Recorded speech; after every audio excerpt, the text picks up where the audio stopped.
new Prius Prime is, in a lot of ways, worse at being a car than the standard Prius liftback. Then again, it's also a lot better at being a Prius. Okay, so maybe that didn't make a whole lot of sense coming out of my mouth. Let me explain. Now, the Prime is the plug-in version of Toyota's signature Prius hybrid, which means it has the ability to plug itself in and recharge and increased electric capacity. However, the hardware to do so has to go somewhere, so Toyota just bunged a bunch of extra batteries in the trunk. That means that the Prime has significantly less space for your stuff than the standard Prius. Space is at a premium here, especially if you want to use the privacy shield to hide your stuff from the bad guys.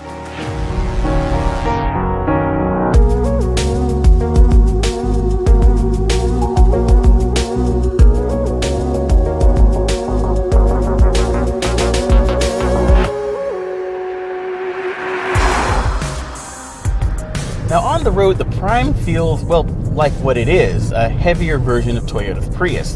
Despite using lightweight composites in some of the body panels, those extra batteries just add a whole lot of extra weight to the equation, around 300 pounds to the bottom line, most of which you'll find back behind and above the rear wheels. Not a great place for it. And you can really feel the weight when you're in the corners, thanks a lot to the Prius's sort of really overboosted steering and loosey-goosey handling.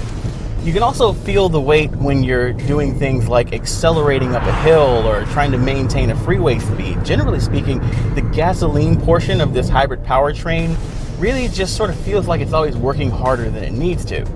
Now, if you never plug this thing in, just drive it around like a regular Prius, the 121 horsepower hybrid powertrain will return 54 miles per gallon combined. Though, if you bought a Prius plug-in and you never plug it in, well, you're kind of doing it wrong.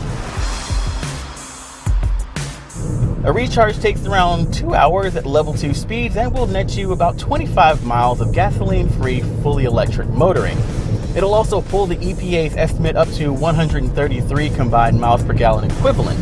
Now I've been driving around 60 miles a day and recharging almost daily, and I'm averaging between 80 and 90 miles per gallon. That's not bad at all, though with regular recharges or a shorter commute that's less highway focused, that could definitely do a whole lot better.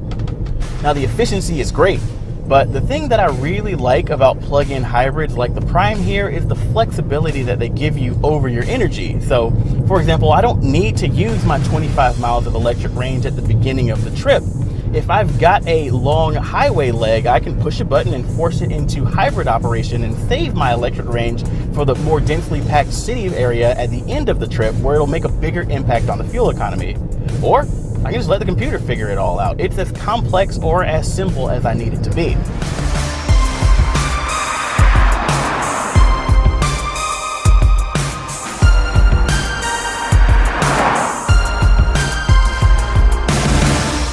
Now while we're here, we have to talk about the tech, which is kind of a mess.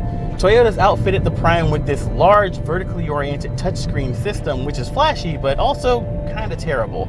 I think it's the worst part of driving the Prime this week.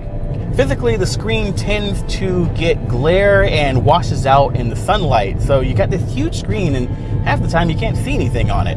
Plus the interface is just doing a whole lot of stuff. You've got this big map that also serves as the background of the interface, and these widgets that come sliding in from the bottom and the sides depending on which function you're using. Overall, I just feel like there's too much going on here, especially when you're in the city and the streets are close together. That map adds a whole lot of visual noise to the interface, and it can be really hard to even just find your car on the map because its position moves around depending on which functions you're currently displaying. It's not that I don't like vertical screens, because Volvo does a really good job with its Sensus system, which also uses a similar configuration, but it's just better designed and easier to use. We'll talk more about it in a separate video. Now the driver aid suite is not a whole lot better. This car is a huge electronic nanny that's always beeping at me for something. If there's a car in my blind spot, beep. If I get too close to the markers on the side of the road, I get a beep, beep, beep. If I'm parking and I get too close to a bush, beep. And then if a car comes by while I'm doing it, beep, beep, beep, beep, beep. If I'm in the middle of a parking lot by myself and I put this car into reverse, it just starts going beep, beep, beep. Look, Toyota, I know that the car is in reverse. I'm the one that just put it into reverse. I don't need this beeping in the cabin, so just shut it. Fortunately, you can turn off half of those beeps if you choose to dig really deep into the menus, and the whole driver aid suite's not total crap. You've got some good features like adaptive cruise control that works all the way down to stop and go speed. You've got lane departure prevention that'll steer you back into your lane if you get distracted by this huge stupid interface. And you've also got semi-automatic parallel parking assist, which will help you steer into a parking spot, though on the first and last time that I used it, it managed to pretty badly scuff its own wheel on the curb. I've never seen a robo-parking system curb itself that badly, so I'll probably be doing my own steering for the rest of the driving. Thanks so much.